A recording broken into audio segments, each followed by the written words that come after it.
There was a singer, young singer named Johnny Mathis, who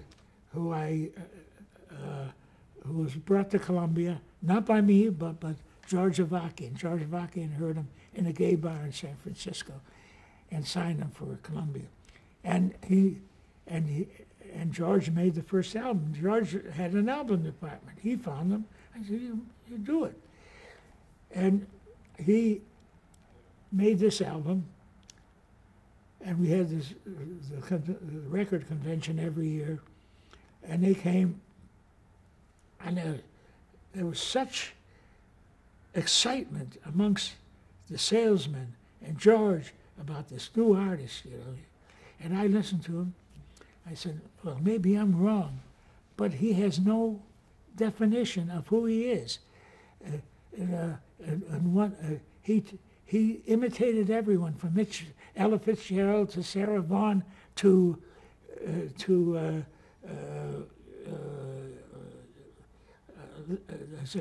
Lena Horne. In fact, Lena Horne said he did evil spelled backwards. She said he stole everything but my gowns, and so the record came out,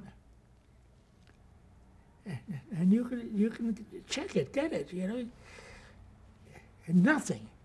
Got a lot of play, but no sales. And so he had a manager. In those days, a manager was the person who found you. So he sang in the Skate Bar, which was owned by Helen Noga and her husband. So Helen Noga was his manager. So she comes to the office and she's crying. And she says, "You got to give him a chance here." I said, "Helen, he obviously has talent, but let me find some songs for him." Yeah? And it'll take a few months to find songs that were suited for him. We got these songs, and we did this session. I got Ray Conniff. That's right.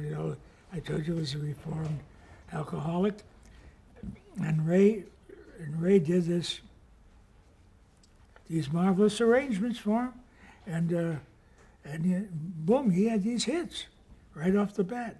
The 12th and Never, Chances Are It's Not For Me to Say, and now Helen Noga, becomes the pig. She forms a publishing house, so she wants one side of every record to be published by her. So she brings in these songs that are just crap, and I just didn't want to do them, so I reversed it. I would find a great song from a writer, and I'd say, "Look, I got your Johnny Mathis record, except that he'll want to publish it." Well, of course, for a Mathis record, he didn't care, because the money's in the publishing, the performance, and the record royalties. It all adds up, and the copyright's good for 75 years. So the next thing so I would find these songs. And the next thing she wants both sides of it. And I'll never forget a remark she made to me. She said, "It takes 3 Jews to beat an Armenian in a business deal."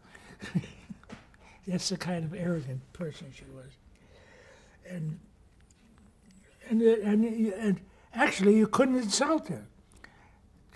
Even before she died, she called me up and would always tell me what was going on. Of course, Johnny finally got rid of her. So I got to the point where I said to Goddard, I said, "I can't handle this. He has to go on his own." And that's where, because if you can't control the ingredients of the record, what are you doing there?